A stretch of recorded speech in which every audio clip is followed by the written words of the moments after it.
మనవళ్ళు, మనవరాళ్లారా! ఈరోజు ఈ తాత అస్సాం రాష్ట్రంలోని శివసాగర్ పూర్వంలో రాంగ్పూర్ అనే పట్టణంలో రంగఘర్ ఉంది. రంగఘర్ను ప్రమత్త సింహ అహోం రాజు 1744 సంవత్సరంలో నిర్మించిండ్రు. రంగఘర్ను అహోం రాజుల కాలంలో నిర్మించబడిన వినోద భవనం. మొదట బాంబూ, చెక్కతో నిర్మించబడ్డది. తరువాత ఇటుకలు మరియు సున్నంతో పునర్నిర్మించిండ్రు. రంగఘర్ను భారతదేశంలోనే మొదటి అంఫిథియేటర్ క్రీడా ప్రదర్శన వేదికగా భావిస్తరు. నిర్మాణంలో గుడ్ల తెల్లసొయన, నల్లబెల్లం వంటి సంప్రదాయ మిశ్రమ పదార్థాలు ఉపయోగించిండ్రు.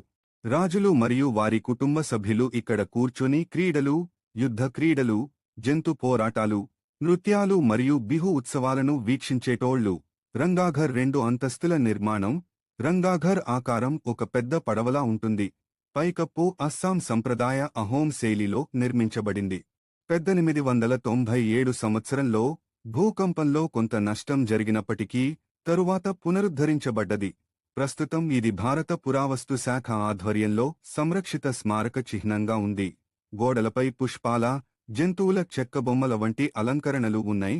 రంగాఘర్ నిర్మాణంలో ఉపయోగించిన పదార్థాలు: ఇటుకలు, సున్నం, గుడ్ల తెల్లసైన, నల్లబెల్లం ప్రాచీన మిశ్రమ పదార్థం. రంగాఘర్లో బిహు పండుగలు, మల్లయుద్ధ పోటీలు, కోడి పందేలు, సాంస్కృతిక కార్యక్రమాలు. రాజులు ప్రత్యేక గదుల్లో కూర్చుని వీటిని వీక్షించేటోళ్లు.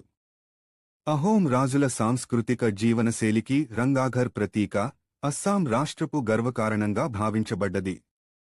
భారత పురావస్తు శాఖ ASI ఆధ్వర్యంలో సంరక్షించబడుతోంది.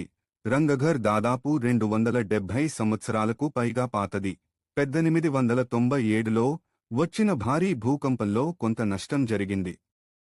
ప్రస్తుతం పర్యాటకులకు ముఖ్య ఆకర్షణగా ఉంది. చూసిండ్రా మనవళ్ళు, మనవరాళ్లారా!